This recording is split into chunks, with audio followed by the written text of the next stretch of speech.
দ্বাদশ পরিচ্ছেদ। শ্রী অদ্বৈত আচার্য এবং শ্রী গদাধর পণ্ডিতের শাখা ও উপশাখা। শ্রীল ভক্তিবিনোদ ঠাকুর তার অমৃত প্রবাহ ভাষ্যে আদি লীলার দ্বাদশ পরিচ্ছেদের সংক্ষিপ্ত সার বর্ণনা করেছেন। এই দ্বাদশ পরিচ্ছেদে অদ্বৈত আচার্য প্রভুর অনুগামীদের কথা বর্ণনা করা হয়েছে। তাদের মধ্যে রয়েছেন অদ্বৈত আচার্য প্রভুর পুত্র অচ্যুতানন্দের অনুগামীরা। অচ্যুতানন্দের এই অনুগামীদেরকে অদ্বৈত আচার্য প্রভু প্রদত্ত দর্শনের সার গ্রহণকারী এবং অন্যান্য তথাকথিত সকল বংশধর ও অনুগামীদেরকে অসার বলে বর্ণনা করা হয়েছে। এই পরিচ্ছেদে অদ্বৈত আচার্যের পুত্র গোপাল মিশ্র এবং অদ্বৈত আচার্যের ভৃত্য কমলাকান্ত বিশ্বাসের কথাও বর্ণনা করা হয়েছে। প্রথম জীবনে গোপাল মিশ্র জগন্নাথপুরীতে গুন্ডিচা মন্দির মার্জনের সময় মূর্ছিত হন এবং তার ফলে তিনি শ্রী চৈতন্য মহাপ্রভুর কৃপা লাভ করেন। কমলাকান্ত বিশ্বাসের কাহিনীতে অদ্বৈত আচার্য প্রভুর ঋণ শোধ করার জন্য মহারাজ প্রতাপ রুদ্রের কাছ থেকে ৩০০ টাকা ধার করার কথা বর্ণনা করা হয়েছে। তা জানতে পেরে শ্রী চৈতন্য মহাপ্রভু তাকে তিরস্কার করেছিলেন। শ্রী অদ্বৈত আচার্যের অনুরোধে শ্রী চৈতন্য মহাপ্রভু কমলাকান্ত বিশ্বাসকে শোধন করেন। অদ্বৈত আচার্য প্রভুর অনুগামীদের কথা বর্ণনা করার পর এই পরিচ্ছেদে গদাধর পণ্ডিত গোস্বামীর অনুগামীদের কথা বর্ণনা করা হয়েছে। শ্লোক ১। অনুবাদ। শ্রী অদ্বৈত প্রভুর অনুগামীরা দুই প্রকার, সারগ্রাহী ও অসারগ্রাহী। তাদের মধ্যে অসারগ্রাহীদের পরিত্যাগ করে সমস্ত সারগ্রাহী চৈতন্য দাসদের প্রণাম করি। শ্লোক ২। জয় জয় মহাপ্রভু শ্রীকৃষ্ণ চৈতন্য, জয় জয় নিত্যানন্দ জয়া দ্বৈত ধন্য। ২। শ্লোকার্থ। শ্রী চৈতন্য মহাপ্রভুর জয় হোক, শ্রী নিত্যানন্দ প্রভুর জয় হোক, শ্রী অদ্বৈত প্রভুর জয় হোক, তারা সকলেই ধন্য। শ্লোক ৩। অনুবাদ। শ্রী চৈতন্য রূপী অমর তরুর দ্বিতীয় স্কন্ধরূপী অসীম ঐশ্বর্যপূর্ণ অদ্বৈত প্রভুর শাখারূপ অনুগামীদেরকে আমি আমার সশ্রদ্ধ প্রণতি নিবেদন করি। শ্লোক ৪। বৃক্ষের দ্বিতীয় স্কন্ধ আচার্য গোসাই, তার যত শাখা হইল তার লেখা নাই। ৪। শ্লোকার্থ। শ্রী অদ্বৈত প্রভু হচ্ছেন সেই বৃক্ষের দ্বিতীয় স্কন্ধ। তার এত শাখা যে সকলের কথা লিখে বর্ণনা করা যায় না। শ্লোক ৫। চৈতন্য মালির কৃপা জলের সেচনে সেই জলে পুষ্ট স্কন্ধ বাড়ে দিনে দিনে। ৫। শ্লোকার্থ। শ্রী চৈতন্য মহাপ্রভু হচ্ছেন সেই বৃক্ষের মালি এবং তার কৃপারূপ জল সেচনের ফলে সমস্ত স্কন্ধ ও শাখা পুষ্ট হয়ে দিনে দিনে বর্ধিত হয়ে থাকে। শ্লোক ৬। সেই স্কন্ধে যত প্রেম ফল উপজিল, সেই কৃষ্ণ প্রেম ফলে জগৎ ভরিল। ৬। শ্লোকার্থ। সেই স্কন্ধে যত ভগবৎ প্রেমরূপ ফল ফলল তা এত অসংখ্য যে তার ফলে কৃষ্ণ প্রেমে সমস্ত জগৎ প্লাবিত হল। শ্লোক ৭। সেই জল স্কন্ধে করে শাখাতে সঞ্চার, ফলে ফুলে বাড়ে শাখা হইল বিস্তার। ৭। শ্লোকার্থ। সেই বৃক্ষের স্কন্ধ ও শাখায় যখন জল সিঞ্চন করা হলো তখন শাখা উপশাখাগুলি প্রচুরভাবে বর্ধিত হলো এবং তা ফুলে ফলে পূর্ণ হলো। শ্লোক ৮। প্রথমে ত এক মত আচার্যের গণ, পাছে দুই মত হইল দৈবের কারণ। ৮। শ্লোকার্থ। প্রথমে অদ্বৈত আচার্য প্রভুর অনুগামীরা এক মত অনুসরণ করেছিলেন, কিন্তু পরে দৈবের প্রভাবে তাদের মধ্যে দুটি ভিন্ন মত দেখা দিল। তাৎপর্য। দৈবের কারণ শব্দে বোঝা যাচ্ছে যে দৈব বিপাকে ভগবানের ইচ্ছার প্রভাবে অদ্বৈত আচার্যের অনুগামীরা দুটি দলে বিভক্ত হয়ে যায়। অদ্বৈত আচার্যের শিষ্যদের মধ্যে তখন যে ধরনের মতবিরোধ দেখা গিয়েছিল, এখন সেই ধরনের মতবিরোধ গৌড়ীয় মঠের সদস্যদের মধ্যে দেখা যাচ্ছে।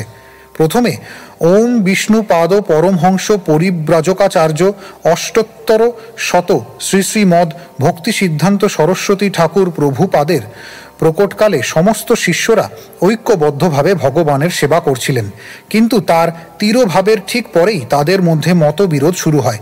একদল নিষ্ঠা সহকারে শ্রীল ভক্তি সিদ্ধান্ত সরস্বতী ঠাকুরের নির্দেশ অনুসরণ করতে থাকেন, কিন্তু অন্য দল তাদের নিজেদের ইচ্ছাকে রূপ দেবার জন্য তাদের মন গড়া সমস্ত মত তৈরি করেন। শ্রীল ভক্তি সিদ্ধান্ত সরস্বতী ঠাকুর অপ্রকটের পূর্বে তার সমস্ত শিষ্যদের একটি গভর্নিং বডি বা পরিচালক মণ্ডলী তৈরি করে সম্মিলিতভাবে প্রচার কার্য চালিয়ে যেতে নির্দেশ দিয়েছিলেন।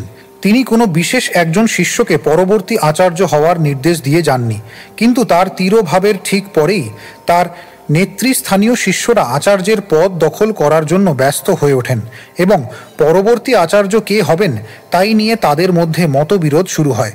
ফলে উভয় দলই অসার হয়ে যায় কেননা গুরুদেবের আদেশ অমান্য করার ফলে তাদের পারমার্থিক যোগ্যতা নষ্ট হয়ে যায়।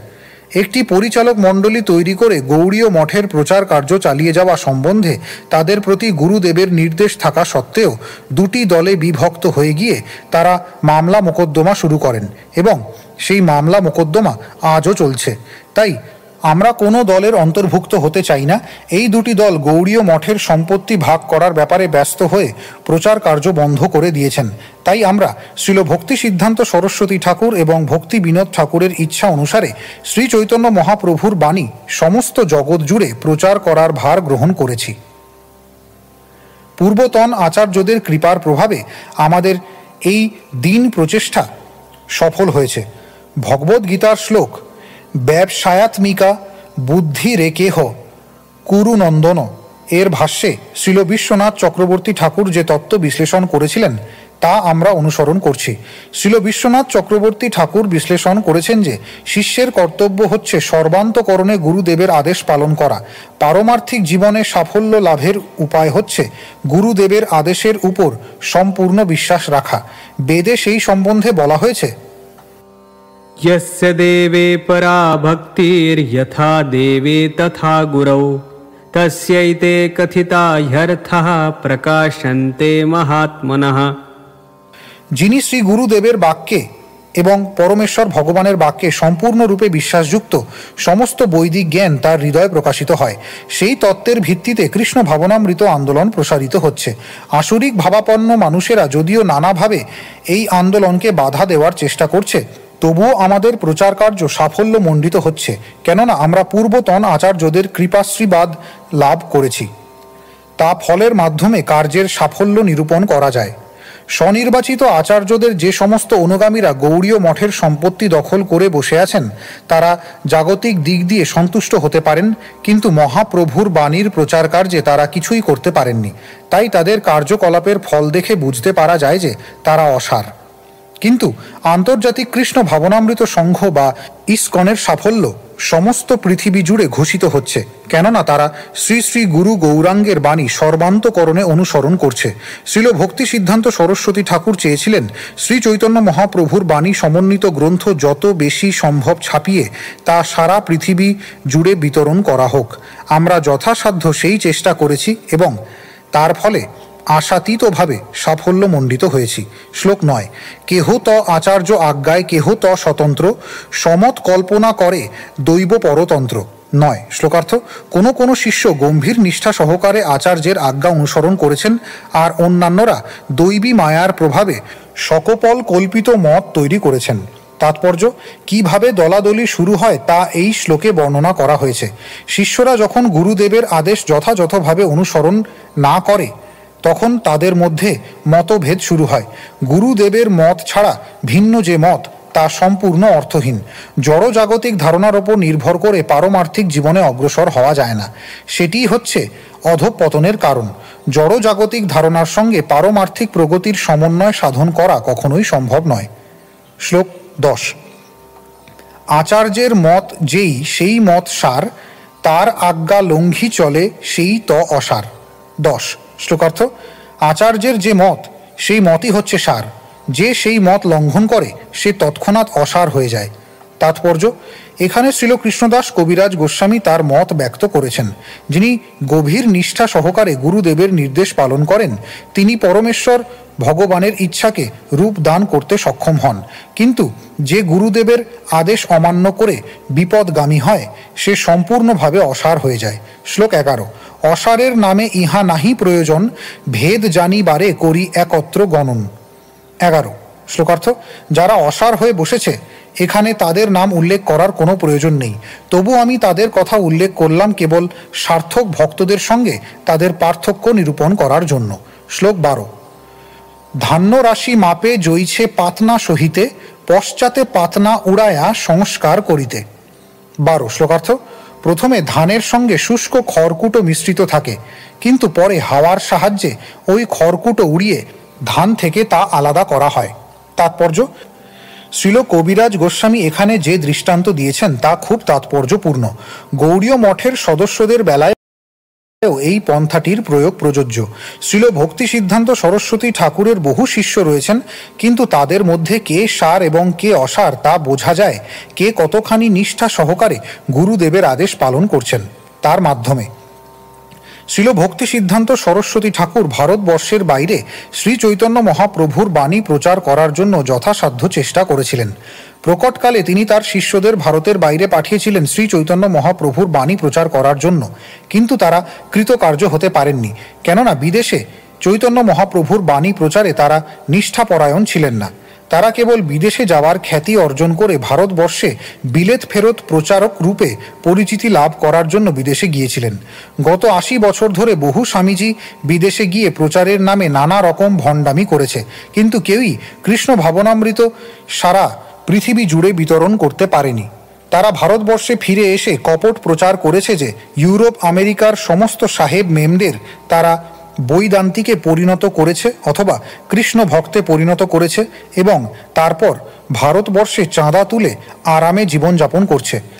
হাওয়া দিয়ে যেমন শুষ্ক খড়কুটো থেকে ধান আলাদা করা হয়, তেমনি শ্রীলকৃষ্ণদাস কবিরাজ গোস্বামীর এই দৃষ্টান্তটির মাধ্যমে অত্যন্ত সহজভাবে বোঝা যায় যে কে যথার্থ ভগবানের বাণী প্রচারক আর কে তা নয়। শ্লোক 13। অচ্যুতানন্দ বড় শাখা আচার্য নন্দন, আজন্ম সেবিলা তেহ চৈতন্য চরণ। 13 শ্লোকার্থ। অদ্বৈত আচার্য প্রভুর একটি বড় শাখা হচ্ছেন তার পুত্র অচ্যুতানন্দ। তিনি তার জন্মের প্রথম থেকেই শ্রী চৈতন্য মহাপ্রভুর শ্রীপাদ পদ্মের সেবায় যুক্ত ছিলেন। শ্লোক 14। চৈতন্য গোসাইর গুরু কেশব ভারতী, এই পিতার বাক্য শুনি দুঃখ পাইল অতি। 14 শ্লোকার্থ। অচ্যুতানন্দ যখন তার পিতার কাছ থেকে শুনলেন যে শ্রী চৈতন্য মহাপ্রভুর গুরু হচ্ছেন কেশব ভারতী, তখন তিনি অত্যন্ত দুঃখিত হলেন। শ্লোক 15। জগৎগুরুতে তুমি করো ঐছে উপদেশ, তোমার এই উপদেশে নষ্ট হইল দেশ। 15 শ্লোকার্থ। তিনি তার পিতাকে বলেছিলেন শ্রী চৈতন্য মহাপ্রভু হচ্ছেন জগৎগুরু, আর তুমি বলছো যে কেশব ভারতী হচ্ছেন তার গুরু। এই উপদেশ দিয়ে তুমি সমস্ত দেশকে বিভ্রান্ত করছো। শ্লোক 16। 14 ভুবনের গুরু চৈতন্য গোসাই, তার গুরু অন্য এই কোনো শাস্ত্রে নাই। 16 শ্লোকার্থ। শ্রী চৈতন্য মহাপ্রভু হচ্ছেন 14 ভুবনের গুরু, কিন্তু তুমি বলছো যে অন্য কেউ হচ্ছেন তার গুরু। কোনো শাস্ত্রে এই রকম কথা নেই। শ্লোক 17। পঞ্চবর্ষের বালক কহে সিদ্ধান্তের সার, শুনিয়া পাইলা আচার্য সন্তোষ অপার। 17 শ্লোকার্থ। অদ্বৈত আচার্য প্রভু তার 5 বছরের পুত্র অচ্যুতানন্দের মুখে সমস্ত সিদ্ধান্তের সার মর্ম শুনে অত্যন্ত সন্তুষ্ট হয়েছিলেন। তাৎপর্য, এই পরিচ্ছেদের 13 থেকে 17 শ্লোকের অনুভাষ্যে শ্রীল ভক্তি সিদ্ধান্ত সরস্বতী ঠাকুর অদ্বৈত আচার্যের বংশধরদের এক বিস্তৃত বিবরণ দিয়েছেন। চৈতন্য ভাগবতের অন্তখণ্ডের প্রথম অধ্যায় বর্ণনা করা হয়েছে যে অচ্যুতানন্দ ছিলেন অদ্বৈত আচার্য প্রভুর জ্যেষ্ঠ পুত্র। সংস্কৃত ভাষায় লিখিত অদ্বৈত চরিত গ্রন্থে উল্লেখ করা হয়েছে অদ্বৈত আচার্যের অচ্যুতানন্দ, কৃষ্ণ মিশ্র ও গোপাল দাস নামক 3 পুত্র ছিল। তারা সকলেই সীতা দেবীর গর্ভে জন্মগ্রহণ করেছিলেন এবং তারা সকলেই ছিলেন শ্রী চৈতন্য মহাপ্রভুর ভক্ত।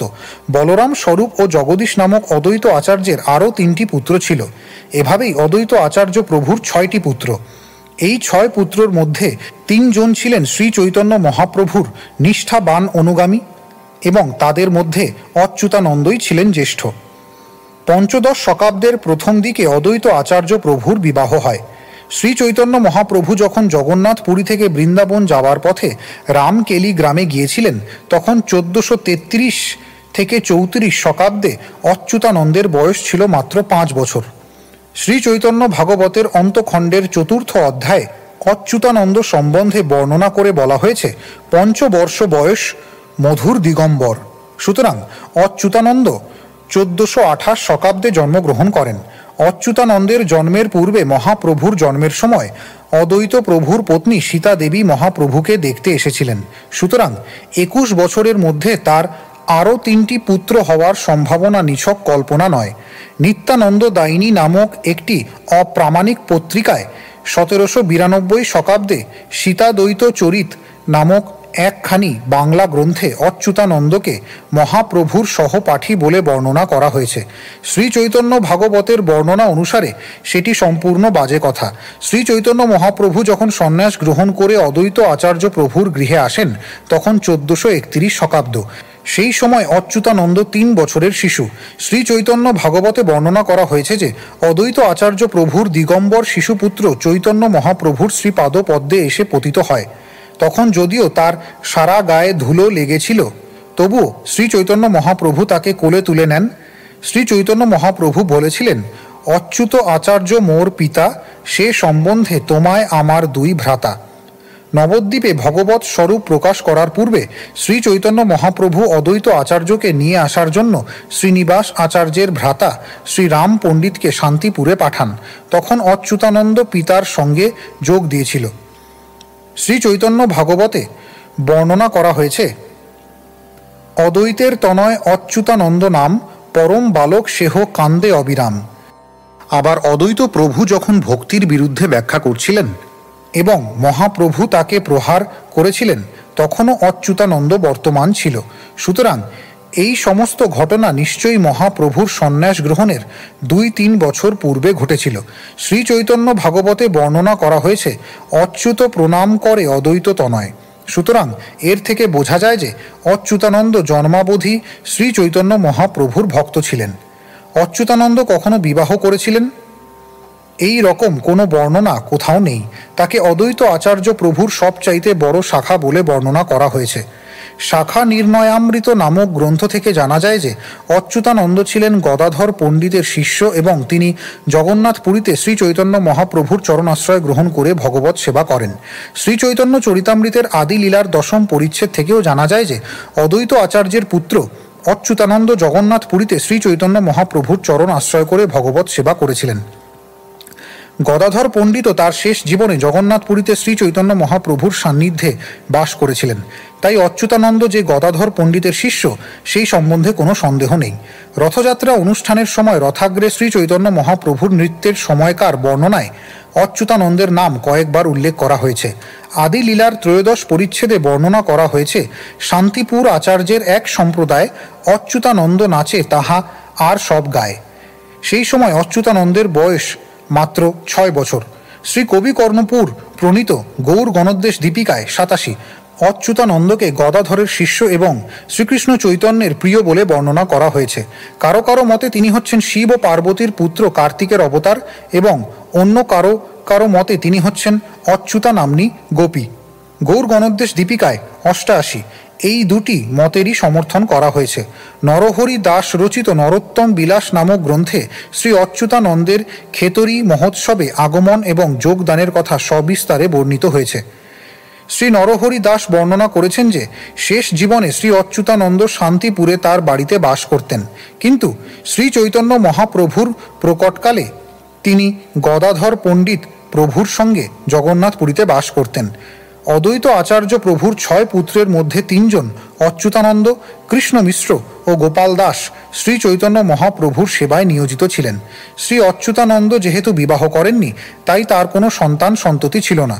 শ্রী অদ্বৈত আচার্য প্রভুর দ্বিতীয় পুত্র কৃষ্ণ মিশ্রের রঘুনাথ চক্রবর্তী ও দোল গোবিন্দ নামক 2টি পুত্র ছিল। রঘুনাথের বংশধরেরা এখনও শান্তিপুরের অন্তর্গত মদন গোপাল পাড়ার পার্শ্ববর্তী অঞ্চল গণকর, মৃজাপুর ও কুমারখালীতে বাস করেন। দোল গোবিন্দের চাঁদ, কন্দর্প ও গোপীনাথ নামক 3টি পুত্র ছিল। কন্দর্পের বংশধরেরা মালদহের জিকাবাড়ি গ্রামে বাস করেন। গোপীনাথের শ্রীবল্লভ, প্রাণবল্লভ ও কেশব নামক 3টি পুত্র ছিল। শ্রীবল্লভের বংশধরেরা মশিয়াডারা বা মহিষডেরা, দামুক দিয়া ও চণ্ডীপুর প্রভৃতি স্থানে বাস করেন। শ্রীবল্লভের জ্যেষ্ঠ পুত্র গঙ্গানারায়ণ থেকে তাদের বংশ তালিকা রয়েছে। শ্রীবল্লভের কনিষ্ঠ পুত্র রাম গোপালের বংশধরেরা এখন দামুক দিয়া, চণ্ডীপুর, শোলমারি প্রভৃতি স্থানে বসবাস করেন। প্রাণবল্লভ ও কেশবের বংশধরেরা উথলিতে বাস করেন। প্রাণবল্লভের পুত্র ছিলেন রত্নেশ্বর, তার পুত্র ছিলেন কৃষ্ণ রায় এবং তার কনিষ্ঠ পুত্র ছিলেন লক্ষ্মীনারায়ণ। তার পুত্র ছিলেন নবকিশোর এবং নবকিশোরের দ্বিতীয় পুত্র ছিলেন রামমোহন। তার জ্যেষ্ঠ পুত্র ছিলেন জগবন্ধু। তার তৃতীয় পুত্র বীরচন্দ্র সন্ন্যাস গ্রহণ করেছিলেন এবং কাটোয়ায় শ্রী চৈতন্য মহাপ্রভুর একটি বিগ্রহ প্রতিষ্ঠা করেছিলেন। রামমোহনের এই 2 পুত্র বড় প্রভু ও ছোট প্রভু নামে পরিচিত ছিলেন এবং তারা শ্রী নবদ্বীপ ধাম পরিক্রমার প্রবর্তন করেন। শ্রীকৃষ্ণ মিশ্রের ধারায় অদ্বৈত আচার্য প্রভুর বংশতালিকা বৈষ্ণব মঞ্জুষা নামক গ্রন্থে বিস্তারিতভাবে বর্ণিত হয়েছে। শ্লোক 18। কৃষ্ণ মিশ্র নাম আর আচার্য তনয়, চৈতন্য গোসাই বৈশে যাহার হৃদয়। 18 শ্লোকার্থ। কৃষ্ণ মিশ্র ছিলেন অদ্বৈত আচার্যের পুত্র। শ্রী চৈতন্য মহাপ্রভু সর্বদাই তার হৃদয়ে বিরাজ করতেন। শ্লোক 19। শ্রী গোপাল নামে আর আচার্যের সুত, তাহার চরিত্র শুনো অত্যন্ত অদ্ভুত। 19 শ্লোকার্থ। শ্রী গোপাল ছিলেন শ্রী অদ্বৈত আচার্য প্রভুর আর একজন পুত্র। এখন তার চরিত শ্রবণ করুন, কেননা তা অত্যন্ত অদ্ভুত। তাৎপর্য, পূর্বেই উল্লেখ করা হয়েছে যে শ্রী গোপাল ছিলেন অদ্বৈত আচার্যের 3 জন বৈষ্ণব পুত্রের মধ্যে অন্যতম। শ্রী চৈতন্য চরিতামৃতের মধ্যলীলার দ্বাদশ পরিচ্ছেদে 143 থেকে 149 শ্লোকে তার জীবন ও চরিত্র সম্বন্ধে বর্ণনা করা হয়েছে। শ্লোক 20। গুন্ডিচা মন্দিরে মহাপ্রভুর সম্মুখে কীর্তনে নর্তন করে বড় প্রেম সুখে। 20 শ্লোকার্থ। শ্রী চৈতন্য মহাপ্রভু স্বয়ং যখন জগন্নাথপুরীতে গুন্ডিচা মন্দির মার্জনা করছিলেন, তখন গোপাল গভীর প্রেমে মগ্ন হয়ে মহা আনন্দের সঙ্গে তার সম্মুখে নৃত্য করেছিলেন। তাৎপর্য, গুন্ডিচা মন্দির জগন্নাথপুরীতে অবস্থিত এবং প্রতি বছর শ্রী জগন্নাথ, বলরাম ও সুভদ্রা দেবী জগন্নাথ মন্দির থেকে 8 দিনের জন্য সেখানে থাকতে যান। শ্রী চৈতন্য মহাপ্রভু যখন জগন্নাথপুরীতে বাস করছিলেন, তখন প্রতি বছর তিনি তার প্রধান ভক্তদের নিয়ে নিজে সেই মন্দিরটি পরিষ্কার করতেন। শ্রী চৈতন্য চরিতামৃতের গুন্ডিচা মার্জন পরিচ্ছেদে তা বিস্তারিতভাবে বর্ণনা করা হয়েছে। শ্লোক 21। নানা ভাবোদ্গম দেহে অদ্ভুত নর্তন, 2 গোসাই হরি বলে আনন্দিত মন। 21 শ্লোকার্থ। তিনি যখন অদ্ভুতভাবে নৃত্য করছিলেন, তখন তার দেহে নানা প্রকার ভাবের উদয় হয়। তখন শ্রী চৈতন্য মহাপ্রভু ও অদ্বৈত প্রভু অন্তরে আনন্দিত হয়ে হরিধ্বনি দিতে থাকেন। শ্লোক 22। নাচিতে নাচিতে গোপাল হইল মূর্ছিত, ভূমেতে পড়িল দেহে নাহিক সম্বিত। 22 শ্লোকার্থ। নাচতে নাচতে গোপাল মূর্ছিত হয়ে ভূমিতে পতিত হন এবং তার চেতনা লোপ পায়। শ্লোক 23। দুঃখিত হইলা আচার্য পুত্র কোলে লয়া, রক্ষা করে নৃসিংহের মন্ত্র পড়িয়া। 23 শ্লোকার্থ। অদ্বৈত আচার্য প্রভু তখন অত্যন্ত দুঃখিত হলেন। তিনি তার পুত্রকে কোলে তুলে নেন এবং তাকে রক্ষা করার উদ্দেশ্যে নৃসিংহ মন্ত্র উচ্চারণ করতে শুরু করেন। শ্লোক 24। নানা মন্ত্র পড়েন আচার্য না হয় চেতন, আচার্যের দুঃখে বৈষ্ণব করেন ক্রন্দন। 24 শ্লোকার্থ। অদ্বৈত আচার্য তখন নানা রকম মন্ত্র উচ্চারণ করলেন, কিন্তু গোপালের চেতনা ফিরে এলো না। তখন আচার্যের দুঃখ দেখে সেখানে সমবেত সমস্ত বৈষ্ণবেরা ক্রন্দন করতে শুরু করলেন। শ্লোক 25। তবে মহাপ্রভু তার হৃদে হস্ত ধরি, উঠোহ গোপাল কইল বল হরি হরি। 25 শ্লোকার্থ। শ্রী চৈতন্য মহাপ্রভু তখন গোপালের হৃদয়ে হাত রেখে তাকে বললেন, গোপাল ওঠো এবং ভগবানের দিব্য নাম কীর্তন করো। শ্লোক 26। উঠিল গোপাল প্রভুর স্পর্শ ধ্বনি শুনি, আনন্দিত হয়া সবে করে হরিধ্বনি। 26 শ্লোকার্থ। মহাপ্রভুর স্পর্শ লাভ করে এবং কণ্ঠ শুনে গোপাল তৎক্ষণাৎ উঠে বসল এবং তখন মহা আনন্দে সেখানে সমবেত সমস্ত বৈষ্ণবেরা হরিধ্বনি দিতে লাগলেন। শ্লোক 27। আচার্যের আর পুত্র শ্রী বলরাম, আর পুত্র স্বরূপ শাখা জগদীশ নাম। 27 শ্লোকার্থ। শ্রী অদ্বৈত আচার্যের আর অন্যান্য পুত্ররা হচ্ছেন শ্রী বলরাম, স্বরূপ ও জগদীশ। তাৎপর্য, অদ্বৈত চরিত নামক সংস্কৃত গ্রন্থে বর্ণনা করা হয়েছে যে বলরাম, স্বরূপ ও জগদীশ ছিলেন অদ্বৈত আচার্য প্রভুর চতুর্থ, পঞ্চম ও ষষ্ঠ পুত্র। এভাবেই শ্রী অদ্বৈত আচার্যের 6 পুত্র ছিল। বলরাম, স্বরূপ ও জগদীশ ছিলেন গৌর বিমুখ, স্মার্ত বা মায়াবাদী। তাই বৈষ্ণব সমাজ তাদের পরিত্যাগ করেছিলেন। কখনো কখনো মায়াবাদীরা বিষ্ণু পূজা করে বৈষ্ণব হওয়ার ভান করে, কিন্তু শ্রী বিষ্ণুকে তারা পরমেশ্বর ভগবান বলে বিশ্বাস করে না। কেননা তারা মনে করে যে শিব, দুর্গা, সূর্য ও গণেশ এই সমস্ত দেবতারাও বিষ্ণুর সমপর্যায়ভুক্ত। তাদের বলা হয় পঞ্চপাশক স্মার্ত এবং তাদের কখনো বৈষ্ণব বলে গণনা করা উচিত নয়। বলরামের 3 পত্নী ও 9 পুত্র ছিল। তার প্রথম পত্নীর সর্বকনিষ্ঠ পুত্রের নাম মধুসূদন গোস্বামী। তিনি ভট্টাচার্য উপাধি গ্রহণ করে স্মার্ত ধর্ম গ্রহণ করেছিলেন। শ্রীল ভক্তি সিদ্ধান্ত সরস্বতী ঠাকুর বলেছেন যে গোস্বামী ভট্টাচার্যের পুত্র শ্রী রাধারমণ গোস্বামী ভট্টাচার্য নাম গ্রহণ করে গৃহত্যাগীদের উপাধি গোস্বামী শব্দের অবমাননা করেন। সংসার ধর্মে লিপ্ত মানুষদের গোস্বামী উপাধি গ্রহণ করা উচিত নয়। শ্রীল ভক্তি সিদ্ধান্ত সরস্বতী ঠাকুর জাতি গোস্বামীদের স্বীকৃতি দেননি, কেননা তারা শ্রী চৈতন্য মহাপ্রভুর প্রধান পার্ষদ স্বর গোস্বামীদের অনুগত নন। শ্রী চৈতন্য মহাপ্রভুর শিষ্য পরম্পরায় এই স্বর গোস্বামী হচ্ছেন শ্রীল রূপ গোস্বামী, শ্রীল সনাতন গোস্বামী, শ্রীল রঘুনাথ ভট্ট গোস্বামী, শ্রীল গোপাল ভট্ট গোস্বামী, শ্রীল জীব গোস্বামী ও শ্রীল রঘুনাথ দাস গোস্বামী। শ্রীল ভক্তি সিদ্ধান্ত সরস্বতী ঠাকুর বলেছেন যে গৃহস্থ আশ্রম হচ্ছে ইন্দ্রিয় তর্পণের এক প্রকার অনুমোদন, তাই গৃহস্থের কখনোই গোস্বামী উপাধি গ্রহণ করা উচিত নয়। আমাদের আন্তর্জাতিক কৃষ্ণ ভাবনামৃত সংঘে কখনো কোনো গৃহস্থকে গোস্বামী উপাধি দেওয়া হয়নি, কিন্তু যদিও আমাদের সংস্থার সমস্ত সন্ন্যাসীরা হচ্ছেন যুবক বয়সী, আমরা তাদের স্বামী বা গোস্বামী এই ত্যাগের উপাধি দান করেছি, কেননা তারা শ্রী চৈতন্য মহাপ্রভুর বাণী প্রচার করার জন্য সর্বতোভাবে তাদের জীবন উৎসর্গ করেছে। শ্রীল ভক্তি সিদ্ধান্ত সরস্বতী ঠাকুর বলেছেন যে জাত গোসাইরা কেবল গোস্বামীর উপাধির অবমাননাই করে না, তারা স্মার্ত রঘুনন্দনের আনুগত্যে শ্রী অদ্বৈত প্রভুর কুশপুত্তলিকা দগ্ধ করে প্রেত বা রাক্ষস শ্রদ্ধাকার্য সম্পাদন করে বৈষ্ণব স্মৃতিশাস্ত্র হরিভক্তি বিলাস আদি গ্রন্থের বিরুদ্ধাচারণ করে মূর্খতা ও মহা অপরাধ প্রদর্শন করে। শ্রীল ভক্তি সিদ্ধান্ত সরস্বতী ঠাকুর বলেছেন যে কখনো কখনো এই সমস্ত স্মার্ত ও জাত গোসাইরা বৈষ্ণব দর্শন সম্বন্ধে গ্রন্থ রচনা করে অথবা শাস্ত্রের ভাষ্য লেখে, কিন্তু শুদ্ধ বৈষ্ণবেরা অত্যন্ত সাবধানতার সঙ্গে সব সময় সেগুলি বর্জন করেন। শ্লোক 28। কমলাকান্ত বিশ্বাস নাম আচার্য কিঙ্কর, আচার্য ব্যবহার সব তাহার গোচর। 28 শ্লোকার্থ। অদ্বৈত আচার্যের অত্যন্ত বিশ্বস্ত ভৃত্য ছিলেন কমলাকান্ত বিশ্বাস। তিনি অদ্বৈত আচার্যের সমস্ত আচার ব্যবহার জানতেন। তাৎপর্য: আদিলীলায় 10ম অধ্যায়ের 149তম শ্লোকে বর্ণিত কমলানন্দ এবং মধ্যলীলায় 10ম অধ্যায়ের 94তম শ্লোকে বর্ণিত কমলাকান্ত একই ব্যক্তি। কমলাকান্ত ব্রাহ্মণ বংশোদ্ভূত ছিলেন এবং তিনি ছিলেন শ্রী চৈতন্য মহাপ্রভুর অত্যন্ত বিশ্বস্ত সেবক। তিনি অদ্বৈত আচার্য প্রভুর ভৃত্যরূপে মহাপ্রভুর সেবায় নিযুক্ত ছিলেন। যখন পরমানন্দ পুরী নবদ্বীপ থেকে জগন্নাথ পুরীতে যান, তখন তিনি কমলাকান্ত বিশ্বাসকে তার সঙ্গে নিয়ে যান এবং তারা দুজনেই জগন্নাথ পুরীতে শ্রী চৈতন্য মহাপ্রভুকে দর্শন করতে যান।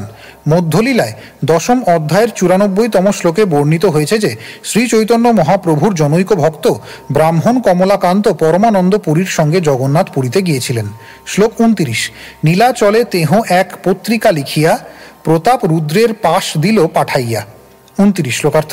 কমলাকান্ত বিশ্বাস যখন জগন্নাথ পুরীতে ছিলেন, তখন তিনি কাউকে দিয়ে একটি চিঠি মহারাজ প্রতাপ রুদ্রের কাছে পাঠিয়েছিলেন। শ্লোক 30। সেই পত্রীর কথা আচার্য নাহি জানে, কোন পাকে সেই পত্রী আইল প্রভু স্থানে। 30 শ্লোকার্থ। সেই চিঠির কথা কেউ জানত না, কিন্তু কোনো না কোনোভাবে সেই চিঠিটি শ্রী চৈতন্য মহাপ্রভুর হস্তগত হয়। শ্লোক 31। সে পত্রীতে লেখা আছে, এই ত লিখন ঈশ্বরত্বে আচার্যেরে করিয়াছে স্থাপন। 31 শ্লোকার্থ। সেই চিঠিতে শ্রী অদ্বৈত আচার্যকে ভগবানের অবতার বলে প্রতিষ্ঠা করা হয়েছে। শ্লোক 32। কিন্তু তার দৈবে কিছু হইয়াছে ঋণ, ঋণ শোধিবারে চাহি টঙ্কা 103। 32 শ্লোকার্থ।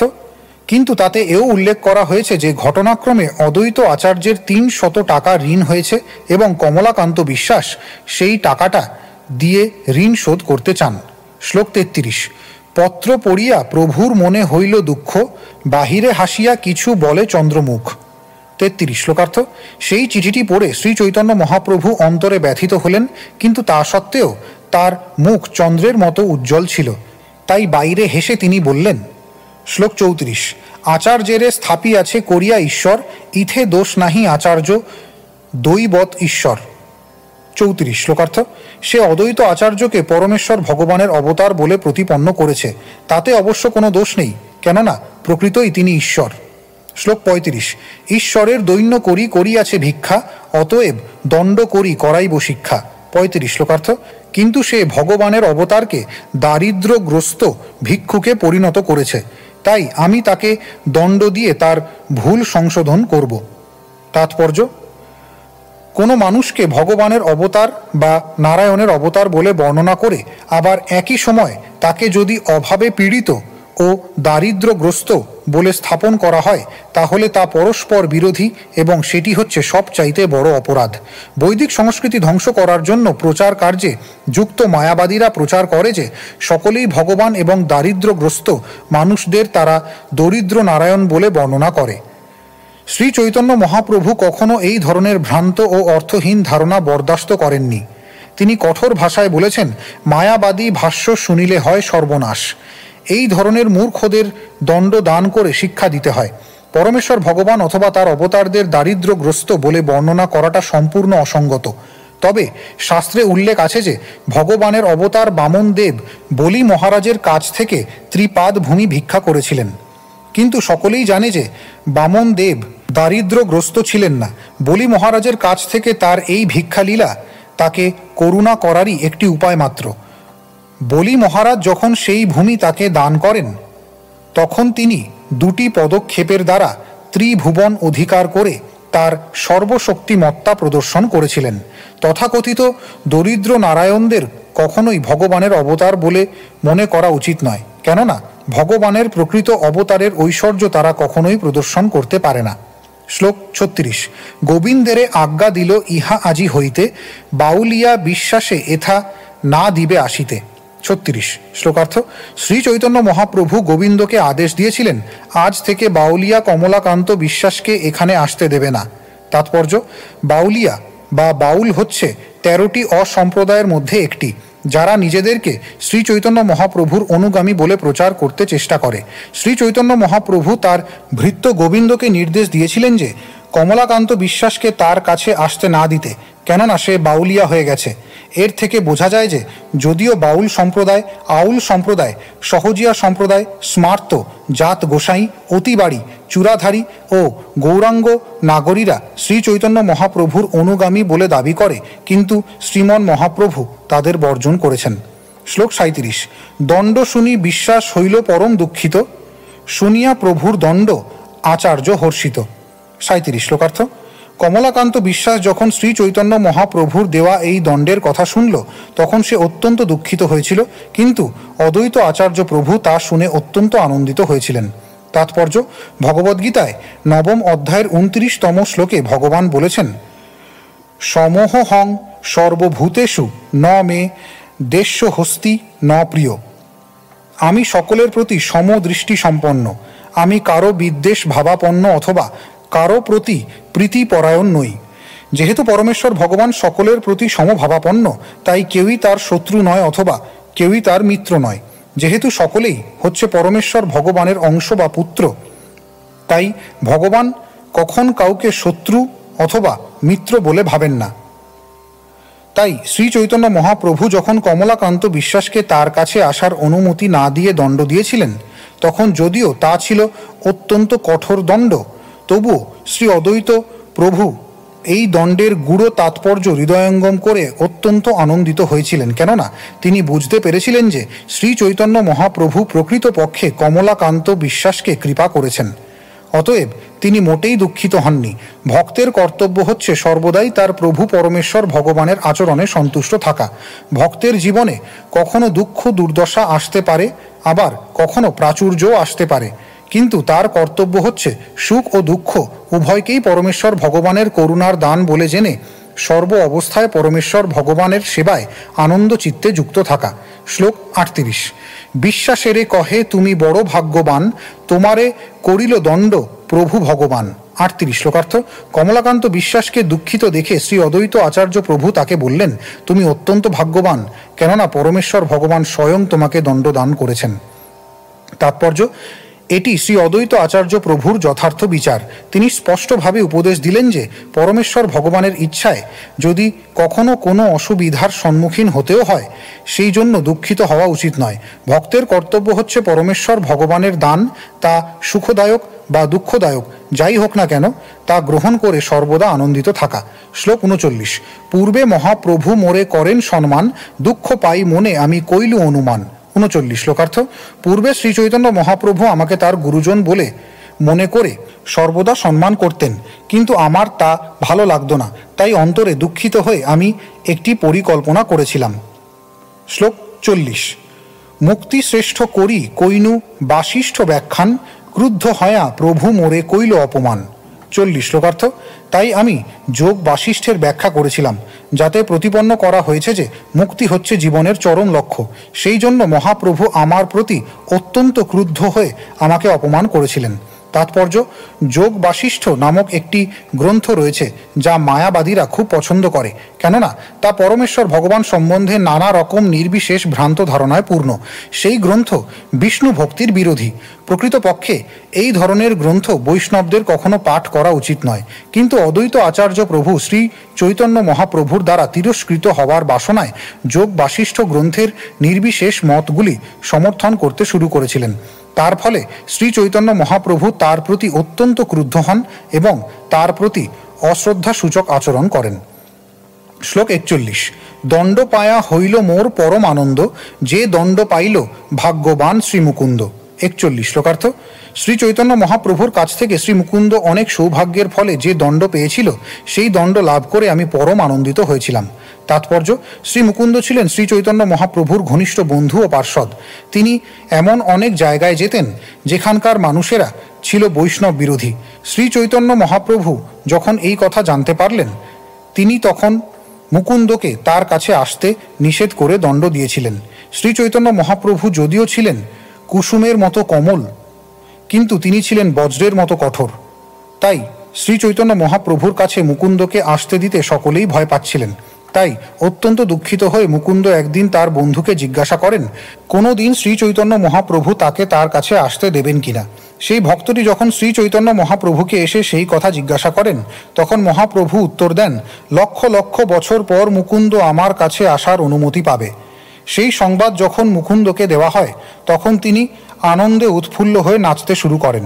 শ্রী চৈতন্য মহাপ্রভু যখন শোনেন যে এই রকম ধৈর্য সহকারে লক্ষ লক্ষ বছর পর তার দর্শন লাভের জন্য মুকুন্দ অপেক্ষা করছে, তিনি তৎক্ষণাৎ পুনরায় তাকে ফিরে আসতে বলেন।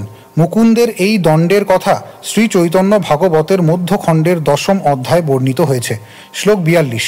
যে দণ্ড পাইল শ্রী শচী ভাগ্যবতী, সে দণ্ড প্রসাদ অন্য লোক পাবে কতি। 42 অনুবাদ। যে রকম দণ্ড শচী মাতা পেয়েছিলেন, সেই দণ্ড প্রসাদ পাওয়ার সৌভাগ্য কার আছে। তাৎপর্য, শ্রী চৈতন্য ভাগবতের মধ্যখণ্ডের 22 অধ্যায়ে এমনইভাবে শচী মাতার দণ্ড লাভের কথা বর্ণনা করা হয়েছে। স্ত্রী সুলভ কোমলতা প্রদর্শন করে শচী মাতা অদ্বৈত প্রভুর বিরুদ্ধে অভিযোগ করেছিলেন যে তিনি তার পুত্রকে সন্ন্যাস গ্রহণ করতে অনুপ্রাণিত করছেন। সেই অভিযোগটি একটি অপরাধ বলে মনে করে শ্রী চৈতন্য মহাপ্রভু শচী মাতাকে শ্রী অদ্বৈত আচার্য প্রভুর চরণে প্রণতি নিবেদন করে এই অপরাধ থেকে মুক্ত হতে বলেছিলেন। শ্লোক 43। এত কহি আচার্য তারে করিয়া আশ্বাস, আনন্দিত হইয়া আইল মহাপ্রভু পাশ। 43 শ্লোকার্থ। এইভাবে কমলাকান্ত বিশ্বাসকে সান্ত্বনা দিয়ে শ্রী অদ্বৈত আচার্য প্রভু শ্রী চৈতন্য মহাপ্রভুর সঙ্গে সাক্ষাৎ করতে গেলেন। শ্লোক 44।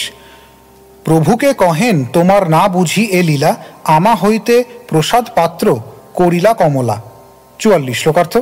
শ্রী অদ্বৈত আচার্য প্রভু শ্রী চৈতন্য মহাপ্রভুকে বললেন, প্রভু, আমি তোমার অপ্রাকৃত লীলা বুঝতে পারি না। তুমি কমলাকান্তকে আমার থেকেও বেশি কৃপা করেছ। শ্লোক 45। আমার এহ কভু যেই না হয় প্রসাদ, তোমার চরণে আমি কি কইনু অপরাধ। 45 শ্লোকার্থ। তুমি কমলাকান্তকে যে কৃপা দেখিয়েছ, আমাকে তুমি তা কখনো দেখাওনি। আমি তোমার শ্রীচরণে কি অপরাধ করেছি প্রভু, যে জন্য তুমি এভাবে আমাকে কৃপা করলে না। তাৎপর্য, শ্রী অদ্বৈত আচার্য প্রভুকে মহাপ্রভু পূর্বে যে দণ্ড দিয়েছিলেন তার পরিপ্রেক্ষিতে এই কথাটি বলা হয়েছে। অদ্বৈত আচার্য প্রভু যখন যোগ বাশিষ্ঠ পড়ছিলেন, তখন শ্রী চৈতন্য মহাপ্রভু তাকে প্রহার করেন, কিন্তু তিনি কখনো তাকে তার কাছে আসতে নিষেধ করেননি। কিন্তু কমলাকান্তকে দণ্ড দিয়ে শ্রী চৈতন্য মহাপ্রভু তাকে বলেছিলেন যে কখনো যেন তার কাছে না আসেন।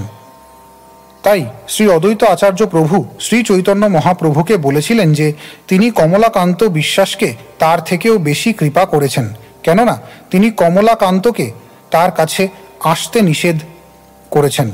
যদিও অদ্বৈত আচার্য প্রভুর বেলায় তিনি তা বলেননি। তাই শ্রী চৈতন্য মহাপ্রভু কমলাকান্ত বিশ্বাসকে অদ্বৈত আচার্যের থেকেও বেশি কৃপা করেছেন বলে মনে হয়েছে। শ্লোক 46। এত শুনি মহাপ্রভু হাসিতে লাগিলা, বোলাইলা কমলাকান্তে প্রসন্ন হইলা। 46 শ্লোকার্থ। সেই কথা শুনে শ্রী চৈতন্য মহাপ্রভু প্রসন্ন হয়ে হাসতে লাগলেন এবং তৎক্ষণাৎ কমলাকান্ত বিশ্বাসকে নিয়ে আসতে বললেন। শ্লোক 47। আচার্য কহে ইহাকে কেনে দিলে দর্শন, দুই প্রকারেতে করে মোরে বিড়ম্বন। 47 শ্লোকার্থ। অদ্বৈত আচার্য প্রভু তখন চৈতন্য মহাপ্রভুকে বললেন, তুমি কেন এই মানুষটিকে ডেকে তোমার দর্শন দান করলে? সে আমাকে দুভাবে প্রতারণা করেছে। শ্লোক 48। শুনিয়া প্রভুর মন প্রসন্ন হইল, দুহার অন্তর কথা দুহে সে জানিল। 48 শ্লোকার্থ। সেই কথা শুনে শ্রী চৈতন্য মহাপ্রভু অত্যন্ত প্রসন্ন হলেন। তারা দুজনে পরস্পরের অন্তরের ভাব বুঝলেন। শ্লোক 49। প্রভু কহে বাউলিয়া ওইছে কাহে করো, আচার্যের লজ্জা ধর্ম নাহি যে আচর। 49 শ্লোকার্থ। শ্রী চৈতন্য মহাপ্রভু কমলাকান্তকে বললেন, তুমি একটি তত্ত্বজ্ঞান রহিত বাউলিয়া, তুমি কেন এভাবে আচরণ করো? তুমি কেন অদ্বৈত আচার্যের গোপন ব্যবহারে হস্তক্ষেপ করে তার ধর্ম আচরণে বিঘ্ন সৃষ্টি করো? তাৎপর্য: অজ্ঞতাবশত কমলাকান্ত বিশ্বাস উড়িষ্যার রাজা মহারাজ প্রতাপ রুদ্রের কাছে অদ্বৈত আচার্য প্রভুর ঋণ শোধ করার জন্য 300 টাকা চেয়েছিলেন। অথচ সেই সঙ্গে তিনি অদ্বৈত আচার্যকে পরমেশ্বর ভগবানের অবতার বলে প্রতিপন্ন করেছেন। এটি পরস্পর বিরোধী। ভগবানের অবতার এই জগতে কারো কাছে ঋণী হতে পারেন না। এই ধরনের ভ্রান্ত মতে শ্রী চৈতন্য মহাপ্রভু কখনো সন্তুষ্ট হন না। একে বলা হয় রসাভাস। নারায়ণকে দরিদ্র বলে প্রচার করার মতো এটিও একটি ভ্রান্ত ধারণা। শ্লোক 50। প্রতিগ্রহ কভু না করিবে রাজধন, বিষয়ীর অন্ন খাইলে দুষ্ট হয় মন। 50 শ্লোকার্থ। আমার গুরুদেব শ্রী অদ্বৈত আচার্য কখনোই ধনী ব্যক্তি বা রাজার কাছ থেকে দান গ্রহণ করেননি। কারণ গুরু যদি বিষয়ীর কাছ থেকে অন্ন অথবা অর্থ গ্রহণ করেন তাহলে তার মন দুষ্ট হয়। তাৎপর্য: বিষয়ী মানুষের কাছ থেকে টাকা পয়সা বা অন্ন গ্রহণ করা অত্যন্ত বিপজ্জনক, কেননা তার ফলে দান গ্রহণকারীর চিত্ত কলুষিত হয়। বৈদিক প্রথা অনুসারে সন্ন্যাসী ও ব্রাহ্মণদেরকেই কেবল দান করা হয়, কেননা তার ফলে দাতা তার পাপ কর্ম থেকে মুক্ত হতে পারে। পূর্বে তাই ব্রাহ্মণেরা পুণ্যবান মানুষ ছাড়া আর কারো কাছ থেকে দান গ্রহণ করতেন না। শ্রী চৈতন্য মহাপ্রভু সমস্ত গুরুদেবকেই এই নির্দেশ দিয়ে গেছেন।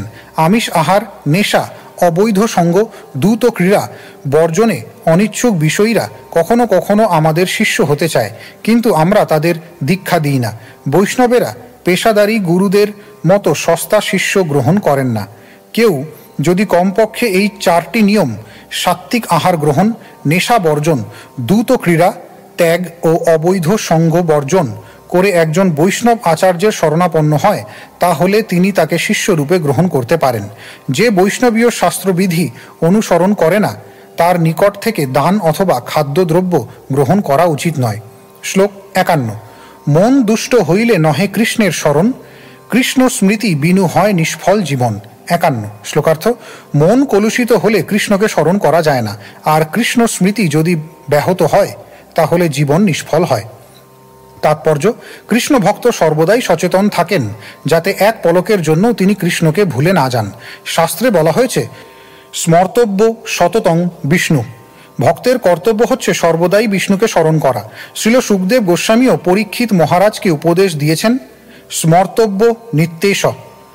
শ্রীমদ্ ভাগবতের 2য় স্কন্ধের 1ম অধ্যায়ে শুকদেব গোস্বামী পরীক্ষিত মহারাজকে নির্দেশ দিয়েছেন, तस्मात् भारत सर्वात्मा भगवान ईश्वरो हरिः, श्रोतव्यः कीर्तितव्यश्च स्मर्तव्यश्चेच्छता भयम्। হে ভারত, মহারাজ ভরতের বংশধর, যে সব রকম দুঃখ দুর্দশা থেকে মুক্ত হতে চায় তার কর্তব্য হচ্ছে পরমাত্মা, পরম নিয়ন্তা ও সমস্ত দুঃখ দুর্দশা থেকে উদ্ধারকারী পরমেশ্বর ভগবান শ্রী হরির মহিমা শ্রবণ করা, কীর্তন করা ও স্মরণ করা। ভাগবত 2য় স্কন্ধ 1ম অধ্যায়ের 5ম শ্লোক। এটি বৈষ্ণবদের সমস্ত কার্যকলাপের সারমর্ম এবং এখানে সেই নির্দেশেরই পুনরাবৃত্তি করা হয়েছে। শ্রীল রূপ গোস্বামী ভক্তি রসামৃত সিন্ধু গ্রন্থে বর্ণনা করেছেন, অব্যর্থ কালোত্তম। বৈষ্ণবের কর্তব্য হচ্ছে তার জীবনের মূল্যবান সময়ের একটি নিমেষও যাতে নষ্ট না হয় সেই জন্য সব সময় সচেতন থাকা। সেটি হচ্ছে বৈষ্ণবের লক্ষণ। কিন্তু অর্থলিপ্সু, ইন্দ্রিয় তর্পণ পরায়ণ বিষয়ীর সঙ্গ প্রভাবে মন কলুষিত হয়। তখন আর অপ্রতিহতভাবে শ্রীকৃষ্ণকে স্মরণ করা যায় না। শ্রী চৈতন্য মহাপ্রভু তাই উপদেশ দিয়েছেন, অসৎসঙ্গ ত্যাগ, এই বৈষ্ণব আচার। বৈষ্ণবের এমনভাবে আচরণ করা উচিত যাতে কখনো অভক্ত বা জড়বাদীদের সঙ্গ করতে না হয়। চৈতন্য চরিতামৃত মধ্য 22তম অধ্যায়ের 87তম শ্লোক। অন্তরে নিরন্তর শ্রীকৃষ্ণকে স্মরণ করে এই ধরনের সঙ্গ থেকে মুক্ত হতে হবে। শ্লোক 52। লোক লজ্জা হয়, ধর্মকীর্তি হয় হানি, ঐছে কর্ম না করিহ কভু ইহা জানি। 52 শ্লোকার্থ। এভাবেই সাধারণ মানুষের চোখে ছোট হতে হয়, কেননা তার ফলে তার ধর্ম ও কীর্তির হানি হয়। বৈষ্ণবের, বিশেষ করে আচার্যের কখনো এই রকম আচরণ করা উচিত নয়। সবসময় সে বিষয়ে সচেতন থাকা উচিত। শ্লোক 53। এই শিক্ষা সবাকারে সবে মনে কইল, আচার্য গোসাই মনে আনন্দ পাইল। 53 শ্লোকার্থ। শ্রী চৈতন্য মহাপ্রভু যখন কমলাকান্তকে এই শিক্ষা দিলেন তখন সেখানে সমবেত সকলেই অনুভব করেছিলেন যে শ্রী চৈতন্য মহাপ্রভু সকলকেই সেই শিক্ষা দিলেন। অদ্বৈত আচার্য প্রভু সেই সময় অত্যন্ত আনন্দিত হলেন। শ্লোক 54। আচার্যের অভিপ্রায় প্রভু মাত্র বুঝে, প্রভুর গভীর বাক্য আচার্য সমুঝে। 54 শ্লোকার্থ। শ্রী চৈতন্য মহাপ্রভুই কেবল অদ্বৈত আচার্য প্রভুর অভিপ্রায় বুঝতে পেরেছিলেন এবং অদ্বৈত আচার্য প্রভুও শ্রী চৈতন্য মহাপ্রভুর গভীর শিক্ষা হৃদয়ঙ্গম করতে পেরেছিলেন। শ্লোক 55। এই প্রস্তাবে আছে বহুত বিচার, গ্রন্থ বাহুল্য ভয় নারী লিখিবার। 55 শ্লোকার্থ। এই প্রস্তাবে বহু গূঢ় বিচার রয়েছে, সেই সম্বন্ধে আমি এখানে লিখছি না, কেননা আমার ভয় হচ্ছে যে তাতে এই গ্রন্থটি অত্যন্ত বড় হয়ে যেতে পারে। শ্লোক 56। শ্রী যদু নন্দনাচার্য অদ্বৈতের শাখা, তার শাখা উপশাখার নাহি হয় লেখা।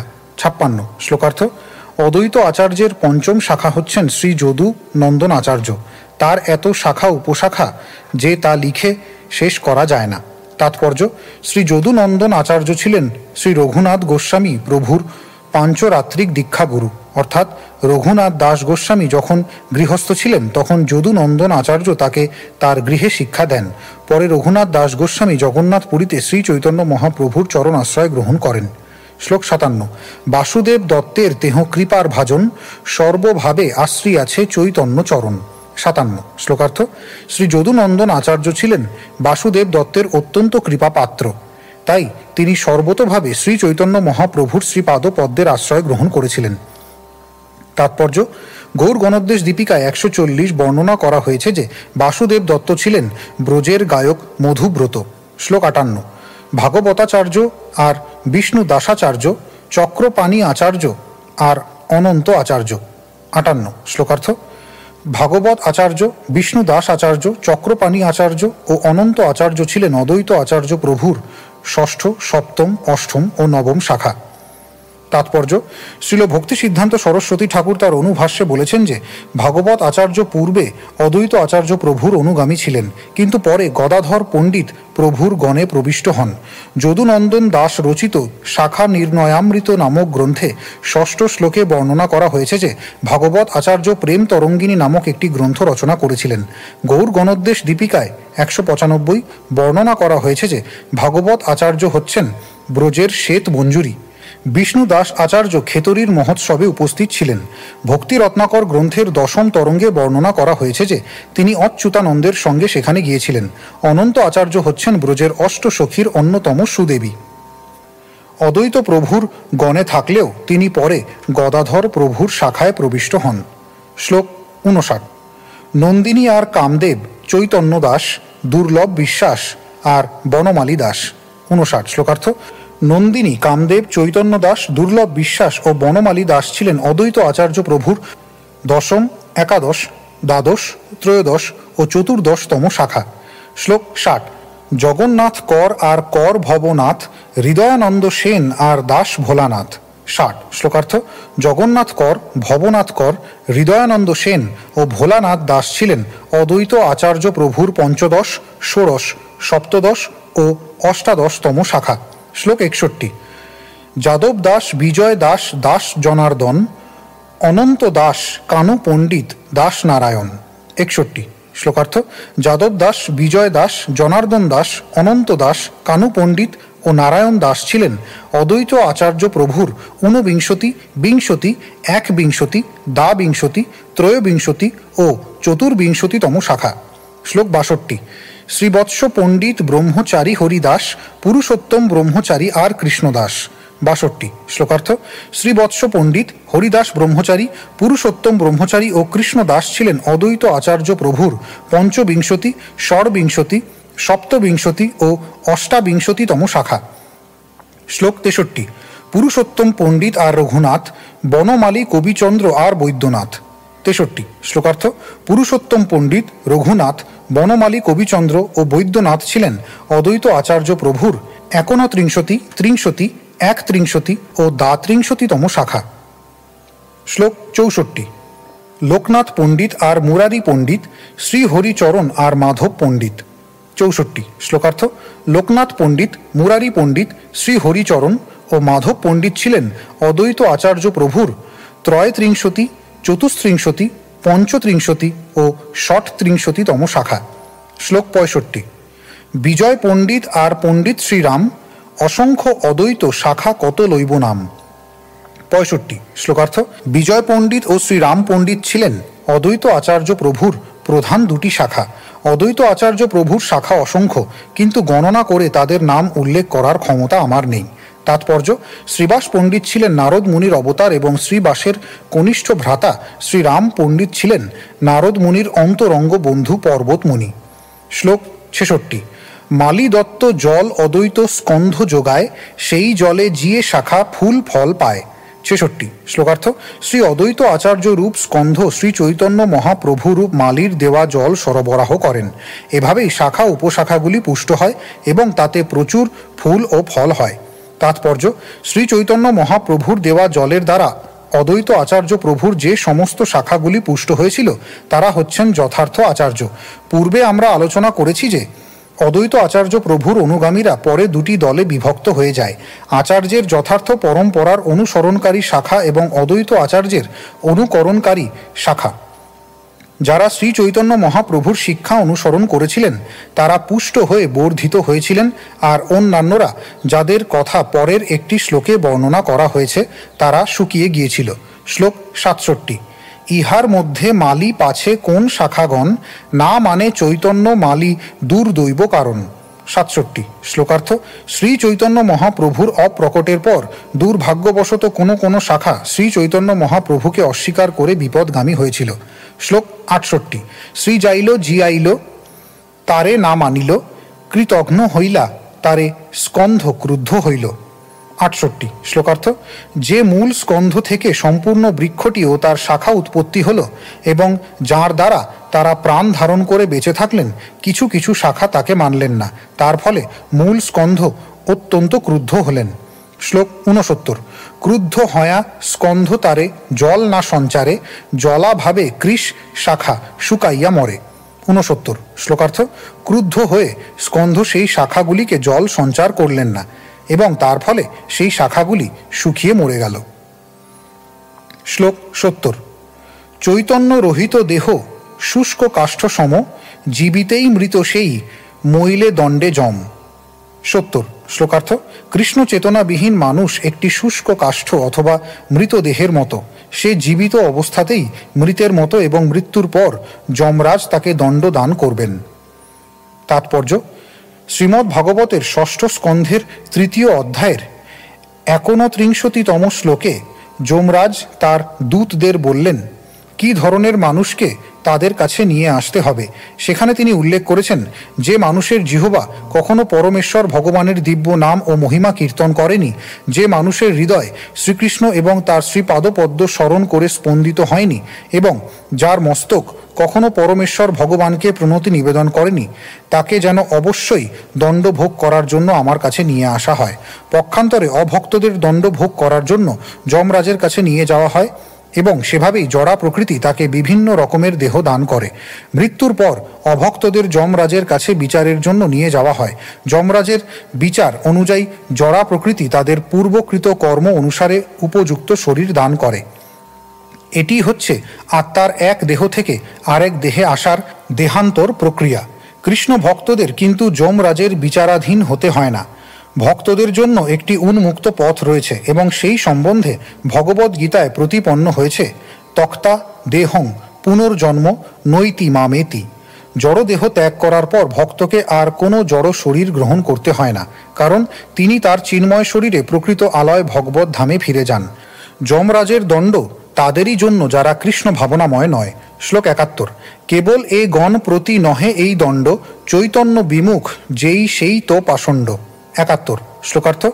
অদ্বৈত আচার্যের বিপথগামী গণেরাই কেবল নয়, চৈতন্য বিমুখ যে জন সেই পাষণ্ড এবং যমরাজ তাকেও দণ্ড দান করবেন। শ্লোক ৭২। কি পণ্ডিত কি তপস্বী কি বা গৃহী জ্যোতি, চৈতন্য বিমুখ যেই তার এই গতি। ৭২। শ্লোকার্থ। তা তিনি পণ্ডিতই হন, মহাতপস্বী হন, সার্থক গৃহস্থ হন অথবা বিখ্যাত সন্ন্যাসী হন, তিনি যদি শ্রী চৈতন্য মহাপ্রভুর বিরোধী হন তাহলে তাকে যমরাজের হাতে দণ্ড ভোগ করতেই হবে। শ্লোক ৭৩। যে যে লইল শ্রী অচ্যুতানন্দের মত, সেই আচার্যের গণ মহাভাগবত। ৭৩। শ্লোকার্থ। শ্রী অদ্বৈত আচার্যের অনুগামীদের মধ্যে যারা শ্রী অচ্যুতানন্দের মত গ্রহণ করলেন তারা সকলেই ছিলেন মহাভাগবত। তাৎপর্য: এই সম্পর্কে শ্রীল ভক্তি বিনোদ ঠাকুর তার অমৃত প্রবাহ ভাষ্যে লিখেছেন, শ্রী অদ্বৈত আচার্য প্রভু ভক্তিকল্পতরুর একটি স্কন্ধ। শ্রী চৈতন্য মহাপ্রভু মালি রূপে জল সেচন করে সেই স্কন্ধকে ও তার শাখাগুলিকে পুষ্ট করেছেন। তবুও দুর্দৈববশত কোনো শাখা জল সেচনকারী মালিকে না মেনে স্কন্ধকেই ভক্তিকল্পতরুর কারণ বলে বিবেচনা করলেন। পক্ষান্তরে অদ্বৈত আচার্যের শাখা বা বংশধরেরা অদ্বৈত আচার্য প্রভুকেই ভক্তিকল্পতরুর মূল কারণ বলে মনে করলেন। কিন্তু যারা এভাবেই চৈতন্য মহাপ্রভুর নির্দেশ অমান্য করলেন বা অবহেলা করলেন তারা জল না পেয়ে শুকিয়ে মরে গেলেন। এখানে এটিও বুঝতে হবে যে কেবলমাত্র শ্রী অদ্বৈত আচার্য প্রভুর শাখা বিপথগামী বংশধরেরাই যে দণ্ড ভোগ করলেন তা নয়। শ্রী চৈতন্য মহাপ্রভুর সঙ্গে সম্পর্ক রহিত যে কোনো মানুষ, তা তিনি বড় সন্ন্যাসী হন, মহাপণ্ডিতই হন অথবা তপস্বী হন, তারা সকলেই শুকনো কাঠের মতো অসার। শ্রীল কৃষ্ণদাস কবিরাজ গোস্বামীর বর্ণনার সমর্থনে শ্রীল ভক্তি বিনোদ ঠাকুর বলেছেন যে এই বিশ্লেষণ মায়াবাদ প্রভাবে জর্জরিত হয়ে নানা রকম মন গড়া মতের জগা খিচুড়ি বা নানা প্রকার সিদ্ধান্ত বিরোধী কথা সকল তথাকথিত হিন্দু ধর্মের নামে প্রচলিত হয়েছে। তথাকথিত হিন্দু ধর্মের মায়াবাদীরা কৃষ্ণ ভাবনামৃত আন্দোলনকে অত্যন্ত ভয় পায়। তারা অভিযোগ করে যে তা পৃথিবীর সমস্ত ধর্মের মানুষদের গ্রহণ করে এবং বিজ্ঞানসম্মত দৈব বর্ণাশ্রম ধর্মে তাদের নিযুক্ত করে হিন্দু ধর্মকে নষ্ট করে দিচ্ছে। আমরা পূর্বে কয়েকবার বিশ্লেষণ করেছি যে হিন্দু শব্দটি কোনো বৈদিক শাস্ত্রে পাওয়া যায় না। খুব সম্ভবত এই শব্দটি মুসলমান প্রধান দেশ আফগানিস্তান থেকে এসেছে। আফগানিস্তানের হিন্দুকুশ পর্বতমালার গিরিপথ এখনও ভারতবর্ষের সঙ্গে অন্যান্য মুসলমান অধ্যুষিত দেশের সঙ্গে বাণিজ্যিক সম্পর্কের প্রধান পথ। যথার্থ বৈদিক ধর্ম হচ্ছে বর্ণাশ্রম ধর্ম। এই সম্বন্ধে বিষ্ণু পুরাণে বলা হয়েছে, वर्णाश्रमाचारवता पुरुषेण परः पुमान् विष्णुराराध्यते पन्था नान्यत्तत्तोषकारणम्। বিষ্ণু পুরাণ ৩য় স্কন্ধ ৮ম অধ্যায় ৯ম শ্লোক। বৈদিক শাস্ত্রে নির্দেশ দেওয়া হয়েছে যে মানুষের কর্তব্য হচ্ছে বর্ণাশ্রম ধর্ম অনুসরণ করা। বর্ণাশ্রম ধর্ম অনুশীলন করলে মানুষের জীবন সাফল্যমণ্ডিত হয়, কেননা তার ফলে জীবনের পরম লক্ষ্য পরমেশ্বর ভগবানের সঙ্গে সম্পর্কের প্রতিষ্ঠা হয়। তাই কৃষ্ণ ভাবনামৃত আন্দোলন সমস্ত মানব সমাজের জন্য। যদিও মানব সমাজে বিভিন্ন বিভাগ অথবা উপবিভাগ রয়েছে, কিন্তু তবুও মানব জাতি হচ্ছে একটি জাতি এবং তাই আমরা মনে করি যে পরমেশ্বর ভগবান শ্রী বিষ্ণুর সঙ্গে সম্পর্কযুক্ত হবার মাধ্যমে তার স্বরূপ সম্বন্ধে অবগত হওয়ার যোগ্যতা প্রতিটি মানুষেরই রয়েছে। শ্রী চৈতন্য মহাপ্রভু বলেছেন, জীবের স্বরূপ হয় কৃষ্ণের নিত্যদাস। মনুষ্য শরীর প্রাপ্ত প্রতিটি জীবই তার স্বরূপ সম্বন্ধে অবগত হওয়ার গুরুত্ব উপলব্ধি করার ক্ষমতা রয়েছে এবং তার ফলে তার কৃষ্ণ ভক্ত হওয়ার যোগ্যতা রয়েছে। তাই আমরা স্বাভাবিকভাবেই মনে করি প্রতিটি মানুষকে কৃষ্ণ ভাবনামৃত সম্বন্ধে শিক্ষা দেওয়া উচিত। বাস্তবিক পক্ষে পৃথিবীর সর্বত্র প্রতিটি দেশে যেখানে আমরা সংকীর্তন আন্দোলন প্রচার করি আমরা দেখতে পাই যে মানুষ অতি সহজে হরে কৃষ্ণ মহামন্ত্র গ্রহণ করে। হরে কৃষ্ণ মহামন্ত্র গ্রহণ করার ফলে যে কি হয় তার চাক্ষুষ প্রমাণ হচ্ছে হরে কৃষ্ণ আন্দোলনের ভক্তবৃন্দ, যারা তাদের পূর্বের সমস্ত সংস্কার নির্বিশেষে 4টি পাপের পথ সম্পূর্ণ বর্জন করে ভগবত ভক্তির অতি উন্নত স্তরে অধিষ্ঠিত হয়েছেন। তথাকথিত হিন্দু ধর্মের সমস্ত অনুগামীরাই, তা তিনি যত বড় পণ্ডিত, তপস্বী, গৃহস্থ অথবা স্বামী হবার ভান করুন না কেন, তারা সকলেই হচ্ছেন বৈদিক বৃক্ষের শুষ্ক ডালের মতো অসার। তারা নির্বীর্য। মানব সমাজের মঙ্গলের জন্য বৈদিক সংস্কৃতির প্রচার করার কোনো ক্ষমতা তাদের নেই। বৈদিক সংস্কৃতির সারমর্ম হচ্ছে শ্রী চৈতন্য মহাপ্রভুর বাণী। শ্রী চৈতন্য মহাপ্রভু নির্দেশ দিয়ে গিয়েছেন, যারে দেখো তারে কহ কৃষ্ণ উপদেশ, আমার আজ্ঞায় গুরু হয়া তার এই দেশ। চৈতন্য চরিতামৃত মধ্য 7ম অধ্যায় 128তম শ্লোক। ভগবদ্গীতা ও শ্রীমদ্ ভাগবতে এই নির্দেশ দেওয়া হয়েছে যে কৃষ্ণ কথা বা শ্রী চৈতন্য মহাপ্রভুর কথায় যাদের উৎসাহ নেই, তারা প্রাণ শক্তি রহিত শুষ্ক কাষ্ঠের মতো। আন্তর্জাতিক কৃষ্ণ ভাবনামৃত সংঘরূপ শাখায় শ্রী চৈতন্য মহাপ্রভু স্বয়ং জল সিঞ্চন করেছেন এবং তার ফলে তা নিঃসন্দেহে সাফল্যমণ্ডিত হচ্ছে। আর আন্তর্জাতিক কৃষ্ণ ভাবনামৃত সংঘের প্রতি ঈর্ষাপরায়ণ তথাকথিত হিন্দু ধর্মের অসংলগ্ন শাখাগুলি শুকিয়ে মরে যাচ্ছে। শ্লোক 74। সেই আচার্যের কৃপার ভাজন, অনায়াসে পাইল সেই চৈতন্য চরণ। 74 শ্লোকার্থ। শ্রী অদ্বৈত আচার্য প্রভুর কৃপা পাত্র যে সমস্ত ভক্ত নিষ্ঠা সহকারে শ্রী চৈতন্য মহাপ্রভুর প্রদর্শিত পথ অনুসরণ করেছিলেন, তারা অনায়াসে শ্রী চৈতন্য মহাপ্রভুর শ্রীপাদপদ্মের আশ্রয় লাভ করলেন। শ্লোক 75। অচ্যুতের যেই মত সেই মত সার, আর যত মত সব হইল ছারখার। 75 শ্লোকার্থ। তাই বুঝতে হবে যে অচ্যুতের যে মত, সেই মতই হচ্ছে পারমার্থিক জীবনের সার, আর অন্য যত সমস্ত মত সেগুলি সব ছারখার হয়ে গেল। শ্লোক 76। সেই আচার্য গণে মোর কোটি নমস্কার, অচ্যুতানন্দ প্রায় চৈতন্য জীবন যাহার। 76 শ্লোকার্থ। অচ্যুতানন্দের অনুগামী সেই সমস্ত আচার্যদের শ্রীপাদপদ্মে আমি কোটি কোটি প্রণতি নিবেদন করি, যাদের জীবন হচ্ছেন শ্রী চৈতন্য মহাপ্রভু। শ্লোক 77। এই ত কহিলাং আচার্য গোসাইর গণ, 3 স্কন্ধ শাখার কৈল সংক্ষেপ গণন। 77 শ্লোকার্থ। এভাবেই সংক্ষেপে অদ্বৈত আচার্য প্রভুর 3টি শাখার অচ্যুতানন্দ, কৃষ্ণ মিশ্র ও গোপাল বর্ণনা করলাম। শ্লোক 78। শাখা উপশাখা তার নাহিক গণন, কিছু মাত্র কহি করি দিক দর্শন। 78 শ্লোকার্থ। অদ্বৈত আচার্যের অসংখ্য শাখা ও উপশাখা রয়েছে, পূর্ণরূপে তাদের বর্ণনা করা অসম্ভব। আমি কেবল সেই সমস্ত শাখা উপশাখার দিক দর্শন করলাম মাত্র। শ্লোক 79। শ্রী গদাধর পণ্ডিত শাখাতে মহত্তম, তার উপশাখা কিছু করি যে গণন। 97 শ্লোকার্থ। শ্রী অদ্বৈত আচার্য প্রভুর শাখা ও উপশাখা বর্ণনা করে আমি এখন শ্রী গদাধর পণ্ডিতের প্রধান প্রধান শাখা ও উপশাখার বর্ণনা করার চেষ্টা করব। শ্লোক 80। শাখা শ্রেষ্ঠ ধ্রুবানন্দ শ্রীধর ব্রহ্মচারী, ভাগবতাচার্য হরিদাস ব্রহ্মচারী। 80 শ্লোকার্থ। শ্রী গদাধর পণ্ডিতের প্রধান শাখাগুলি হচ্ছেন: 1 শ্রী ধ্রুবানন্দ, 2 শ্রীধর ব্রহ্মচারী, 3 হরিদাস ব্রহ্মচারী ও 4 রঘুনাথ ভাগবতাচার্য। তাৎপর্য: গৌর গণোদ্দেশ দীপিকায় 152 শ্লোকে বর্ণনা করা হয়েছে যে শ্রী ধ্রুবানন্দ ব্রহ্মচারী হচ্ছেন ললিতা দেবীর অবতার, এবং 194 ও 199 শ্লোকে বর্ণনা করা হয়েছে যে শ্রীধর ব্রহ্মচারী হচ্ছেন চন্দ্রলতিকা নামক জনৈকা গোপী। শ্লোক 81। অনন্ত আচার্য কবি দত্ত মিশ্র নয়ন, গঙ্গা মন্ত্রী মামু ঠাকুর কণ্ঠাভরণ। 81 শ্লোকার্থ। পঞ্চম শাখা হচ্ছেন অনন্ত আচার্য, ষষ্ঠ কবি দত্ত, সপ্তম নয়ন মিশ্র, অষ্টম গঙ্গা মন্ত্রী, নবম মামু ঠাকুর এবং দশম কণ্ঠাভরণ। তাৎপর্য: গৌর গণোদ্দেশ দীপিকায় 197 ও 207 শ্লোকে কবি দত্তকে কলকণ্ঠী নাম্নী গোপী বলে বর্ণনা করা হয়েছে। 196 ও 207 শ্লোকে নয়ন মিশ্রকে নিত্য মঞ্জুরি বলে বর্ণনা করা হয়েছে, এবং 196 ও 205 শ্লোকে গঙ্গা মন্ত্রীকে চন্দ্রিকা নামক গোপী বলে বর্ণনা করা হয়েছে। মামু ঠাকুর, যার প্রকৃত নাম ছিল জগন্নাথ চক্রবর্তী, তিনি শ্রী চৈতন্য মহাপ্রভুর মাতামহ শ্রী নীলাম্বর চক্রবর্তীর ভাগিনেও ছিলেন। পূর্ব বাংলায় ও উড়িষ্যায় মামাকে মামু বলা হয়। জগন্নাথ চক্রবর্তী মামু ঠাকুর নামে পরিচিত ছিলেন। মামু ঠাকুরের বাস ছিল ফরিদপুর জেলার মগডোবা নামক গ্রামে। শ্রী গদাধর পণ্ডিতের অপ্রকটের পর মামু ঠাকুর জগন্নাথপুরীর শ্রী শ্রী টোটা গোপীনাথ মন্দিরের অধ্যক্ষরূপে সেবা কার্যাদি করেছিলেন। কোনো কোনো বৈষ্ণবের মতে মামু ঠাকুর ছিলেন ব্রজের শ্রীরূপ মঞ্জুরি। রঘুনাথ গোস্বামী, রামচন্দ্র, রাধাবল্লভ, কৃষ্ণজীবন, শ্যামসুন্দর, শান্তামণি, হরিনাথ, নবীনচন্দ্র, মতিলাল, দয়াময়ী ও কুঞ্জবিহারী মামু ঠাকুরের অনুগামী ছিলেন।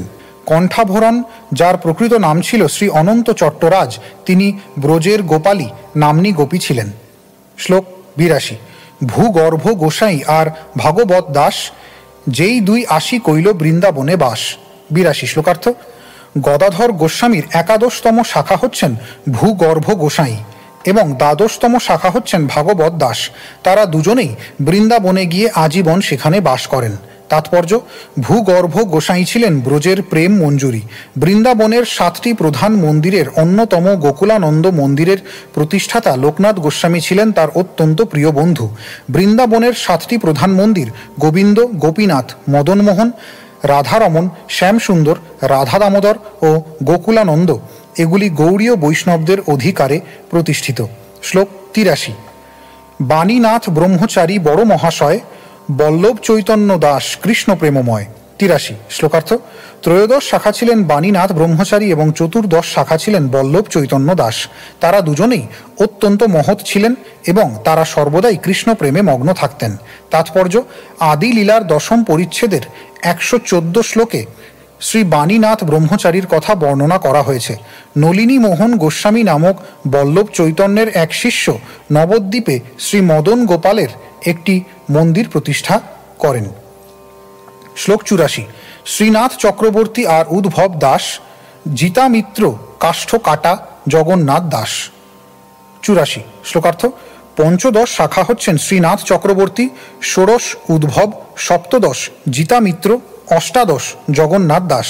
তাৎপর্য: শ্রীল ভক্তি সিদ্ধান্ত সরস্বতী ঠাকুর তার অনুভাষ্যে উল্লেখ করেছেন, শাখা নির্ণয় গ্রন্থে ত্রয়োদশ শ্লোকে শ্রীনাথ চক্রবর্তীকে সমস্ত সদ্গুণের আশ্রয় এবং কৃষ্ণ সেবায় অত্যন্ত দক্ষ বলে বর্ণনা করা হয়েছে।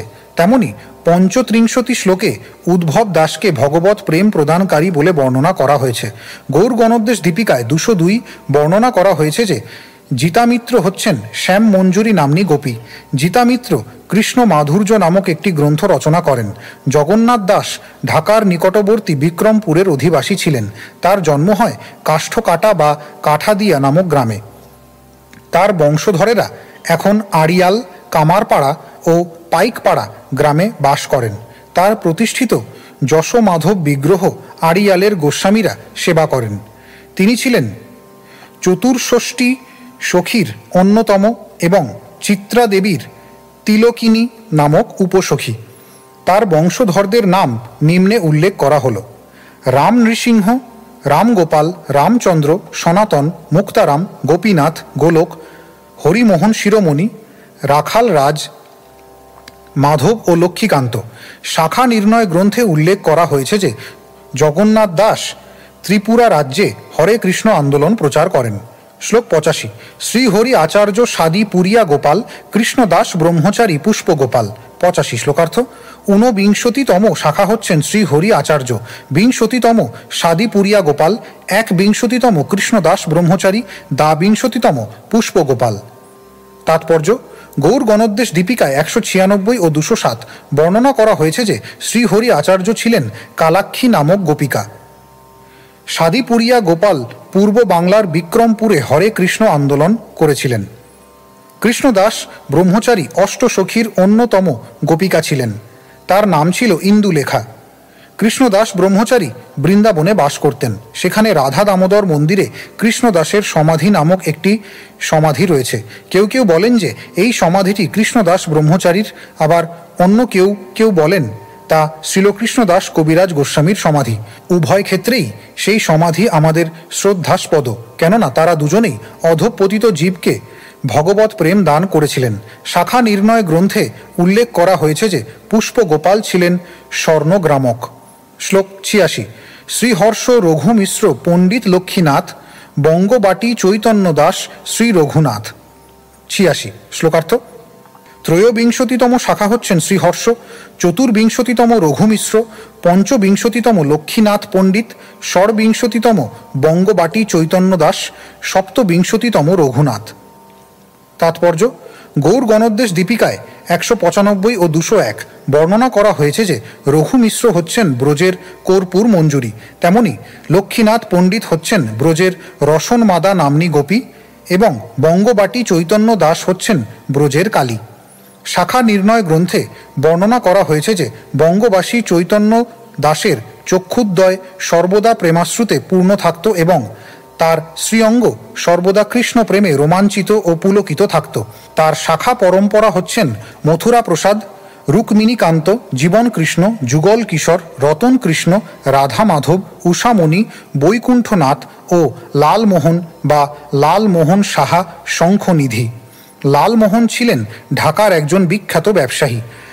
গৌর গণোদ্দেশ দীপিকায় 194 ও 200 উল্লেখ করা হয়েছে যে রঘুনাথ ছিলেন ব্রজের বরাঙ্গদা। শ্লোক 87। অমোঘ পণ্ডিত হস্তি গোপাল চৈতন্য বল্লভ যদু গাঙ্গুলি আর মঙ্গল বৈষ্ণব। 87 শ্লোকার্থ। অষ্টবিংশতিতম শাখা হচ্ছেন অমোঘ পণ্ডিত, 39তম হস্তি গোপাল, 30তম চৈতন্য বল্লভ, 31তম যদু গাঙ্গুলি, 33তম মঙ্গল বৈষ্ণব।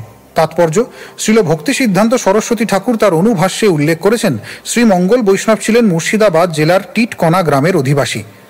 তার পূর্বপুরুষেরা কিরিটেশ্বরী দেবীর উপাসক শাক্ত ছিলেন। কথিত আছে যে মঙ্গল বৈষ্ণব ব্রহ্মচর্য ব্রত গ্রহণ করে গৃহত্যাগ করেন। পরে ময়নাডাল গ্রামের অধিবাসী তার শিষ্য প্রাণনাথ অধিকারীর কন্যাকে বিবাহ করেন। তার বংশধরেরা কাঁদড়ার ঠাকুর বলে প্রসিদ্ধ। কাঁদড়া বর্ধমান জেলার কাটোয়ার নিকটবর্তী গ্রাম। মঙ্গল বৈষ্ণবের বংশে 36 ঘর পরিবার রয়েছে।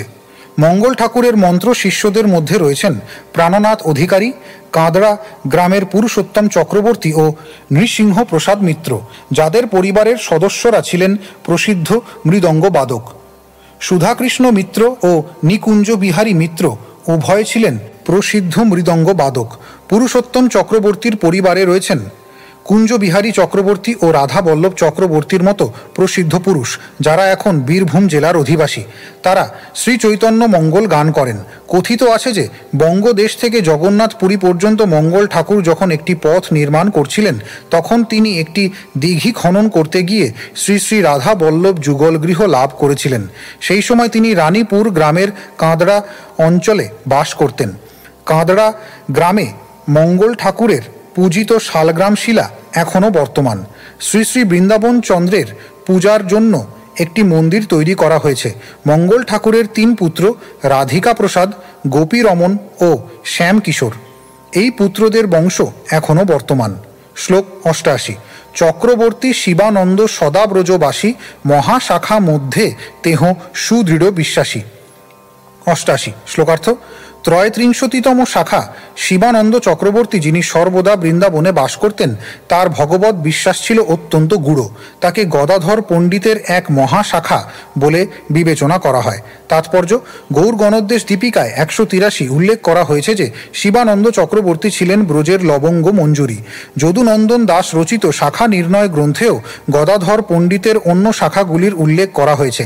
1 মাধব আচার্য, 2 গোপাল দাস, 3 হৃদয়ানন্দ, 4 বল্লভ ভট্ট, 5 মধু পণ্ডিত, 6 অচ্যুতানন্দ, 7 চন্দ্রশেখর, 8 বক্রেশ্বর পণ্ডিত, 9 দামোদর, 10 ভগবান আচার্য, 11 অনন্ত আচার্য, 12 কৃষ্ণদাস, 13 পরমানন্দ ভট্টাচার্য, 14 ভবানন্দ গোস্বামী, 15 চৈতন্য দাস, 16 লোকনাথ ভট্ট, 17 গোবিন্দ আচার্য, 18 অক্রূর ঠাকুর, 19 সংকেত আচার্য, 20 প্রতাপাদিত্য, 21 কমলাকান্ত আচার্য, 22 যাদবাচার্য ও 23 নারায়ণ পরিহারী। শ্লোক 89। এই তো সংক্ষেপে কহিলাং পণ্ডিতের গণ, ওইছে আর শাখা উপশাখার গণন। 89 শ্লোকার্থ। এভাবেই সংক্ষেপে আমি গদাধর পণ্ডিতের শাখা ও উপশাখার বর্ণনা করলাম। যা আমি এখানে বর্ণনা করলাম না, এই রকম আরও অনেক শাখা আছে। শ্লোক 90। পণ্ডিতের গণ সব ভাগবত ধন্য, প্রাণ বল্লভ সবার শ্রীকৃষ্ণ চৈতন্য। 90 শ্লোকার্থ। গদাধর পণ্ডিতের সমস্ত অনুগামীরা হচ্ছেন মহাভাগবত, কেননা শ্রী চৈতন্য মহাপ্রভুকে তারা তাদের জীবন স্বরূপ বলেই জানেন। শ্লোক 91। এই 3 স্কন্ধের কৈলু শাখার গণন, যা সবা স্মরণে ভববন্ধ বিমোচন। 91। শ্লোকার্থ: নিত্যানন্দ, অদ্বৈত এবং গদাধরের এই সব শাখা ও উপশাখাগণের স্মরণ করলে ভববন্ধন মোচন হয়। শ্লোক 92। যা সবা স্মরণে পাই চৈতন্য চরণ, যা সবা স্মরণে হয় বাঞ্ছিত পূরণ। 92। শ্লোকার্থ: এই সমস্ত বৈষ্ণবদের স্মরণ করলেই শ্রী চৈতন্য মহাপ্রভুর শ্রীপাদ পদ্মে আশ্রয় লাভ করা যায়। শুধুমাত্র তাদের পবিত্র নাম স্মরণ করলেই সমস্ত অভিলাষ পূর্ণ হয়। শ্লোক 93। অতএব তা সবার বন্দিয়ে চরণ, চৈতন্য মালির কহি লীলা অনুক্রম। 93। শ্লোকার্থ: তাই আমি সমস্ত বৈষ্ণবদের চরণে প্রণতি নিবেদন করে আমি মালিরূপী শ্রী চৈতন্য মহাপ্রভুর লীলা ক্রমানুসারে বর্ণনা করব। শ্লোক 94। গৌর লীলামৃত সিন্ধু অপার অগাধ, কে করিতে পারে তাহা অবগাহ সাধ। 94। শ্লোকার্থ: শ্রী চৈতন্য মহাপ্রভুর লীলা সমুদ্র অপরিমেয় ও অগাধ। এমন কেউ আছে কি যার সেই বিশাল সমুদ্রের পরিমাপ করার সাহস আছে? শ্লোক 95। তাহার মাধুর্য গন্ধে লুব্ধ হয় মন, অতএব তটে রহি চাকি এক কণ। 95। শ্লোকার্থ: সেই গভীর সমুদ্রে ডুব দেওয়া সম্ভব নয়, কিন্তু এর সুমিষ্ট সুগন্ধ আমাকে আকর্ষণ করে। তাই আমি সমুদ্র তীরেই তা আস্বাদনের জন্য দাঁড়িয়ে থাকি, কিন্তু তার সবটুকু আস্বাদন করতে পারি না, এক ফোঁটা আস্বাদন করি মাত্র। শ্লোক 96। শ্রীরূপ রঘুনাথ পদে যার আশ, চৈতন্য চরিতামৃত কহে কৃষ্ণদাস। 96। শ্লোকার্থ: শ্রীল রূপ গোস্বামী ও শ্রীল রঘুনাথ দাস গোস্বামীর শ্রীপাদ পদ্মে আমার প্রণতি নিবেদন করে, তাদের কৃপা প্রার্থনা করে এবং তাদের পদাঙ্ক অনুসরণ পূর্বক আমি কৃষ্ণদাস শ্রী চৈতন্য চরিতামৃত বর্ণনা করছি। ইতি শ্রী অদ্বৈত আচার্য এবং শ্রী গদাধর পণ্ডিতের শাখা ও উপশাখা বর্ণনা করে শ্রী চৈতন্য চরিতামৃতের আদি লীলার দ্বাদশ পরিচ্ছেদের ভক্তি বেদান্ত তাৎপর্য।